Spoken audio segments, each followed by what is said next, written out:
Assalamualaikum warahmatullahi wabarakatuh.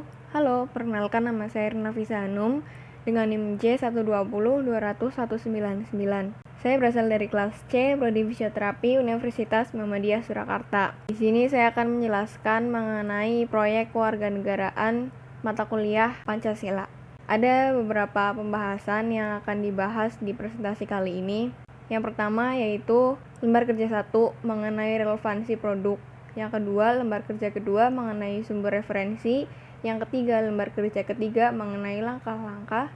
Dan yang keempat, sketsa produk. Pertama, lembar kerja 1 mengenai relevansi produk. Di lembar kerja pertama ini, kami mahasiswa diminta untuk mengidentifikasi permasalahan yang ada di Indonesia ini, dan kemudian dipilih satu topik untuk dijadikan tema produk yang akan kita buat. Saya mendapatkan 5 identifikasi masalah.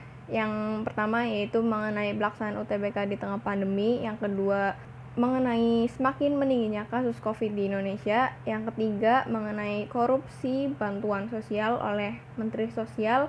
Yang keempat, pro dan kontra pemilihan umum di tengah pandemi bagi masyarakat yang terpapar COVID-19.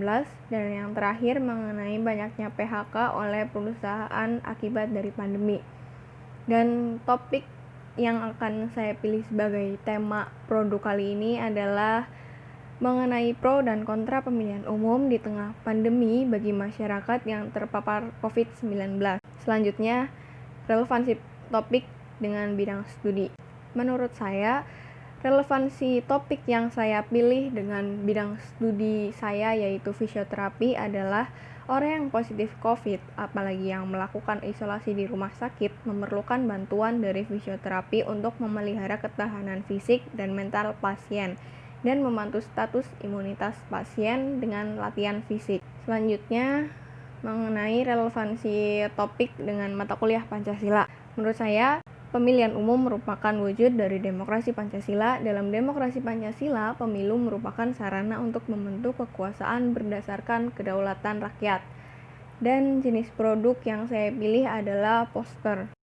Yang kedua, yaitu lembar kerja kedua mengenai sumber referensi. Di sini saya mendapatkan 2 sumber referensi, yaitu dari media online dan perundang-undangan. Dari media online, saya mendapatkan dari kompas.com yang saya ambil pada Kamis tanggal 24 Desember 2020 pukul 18.41 melalui URL berikut ya. Di situ dijelaskan ada beberapa pandangan pro dan kontra dari berbagai sumber. Dari pandangan pro yaitu Presiden Republik Indonesia Joko Widodo dan DPR RI, tepatnya Komisi 3, situ menyatakan bahwa pemilihan umum itu tidak bisa ditunda ataupun tidak bisa menunggu pandemi berakhir, karena pandemi itu tidak tahu kapan akan berakhir.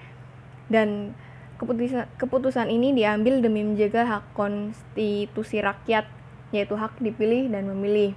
Tetapi walaupun begitu, pemilihan umum kali ini, 2020 ini, diadakan dengan menetapkan protokol kesehatan ketat agar tidak menimbulkan klaster baru. Dan sedangkan dari pandangan kontra, di situ ada dari NU dan Muhammadiyah. Mereka itu meminta agar pemilu 2020 ini ditunda karena melihat kasus positif COVID di Indonesia yang kian meningkat. Selain itu, mereka itu berpendapat bahwa keselamatan masyarakat itu lebih penting daripada pemilihan umum ini.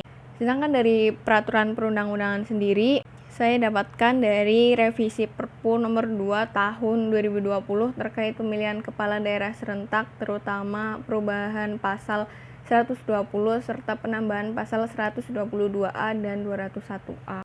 Yang ketiga yaitu lembar kerja ketiga mengenai langkah-langkah. Terdapat beberapa langkah-langkah yang saya lakukan ketika membuat produk ini. Yang langkah pertama yaitu menentukan tema pastinya. Dalam mencari tema yang akan diangkat, saya melakukan pencarian mengenai kejadian ataupun hal yang sedang hangat dibicarakan akhir-akhir ini melalui berbagai forum media. Forum media yang saya gunakan yaitu internet, Twitter, Instagram, YouTube, dan progres ini sudah 100%. Langkah yang kedua yaitu mencari materi. Di sini saya mendapatkan bahan materi dari beberapa sumber. Tadi ya sudah saya jelaskan dari artikel dan perundang-undangan. Progresnya juga sudah 100%. Langkah yang ketiga yaitu memilih latar poster. Nah, dalam buat poster, pastinya kan visual dari poster merupakan hal yang penting. Untuk itu, saya berusaha untuk memilih latar atau background warna poster yang sesuai dengan tema yang akan diangkat. Progresnya juga sudah 100%. Langkah yang keempat, mencari animasi. Pada poster yang akan saya buat kali ini, saya akan menambahkan beberapa animasi agar terkesan tidak monoton. Selain itu, animasi ini diharapkan dapat memperkuat materi yang diambil. Tetapi, saya belum terlalu pas dengan animasi yang saya dapatkan sekarang. Jadi, saya masih berusaha untuk mencari lagi ya. Progresnya masih 20%. Yang kelima yaitu memilih font. Font dalam poster juga merupakan hal yang penting, karena pemilihan font yang baik adalah yang mudah dibaca, agar pesan yang di dalam poster tersampaikan secara jelas ke pembaca.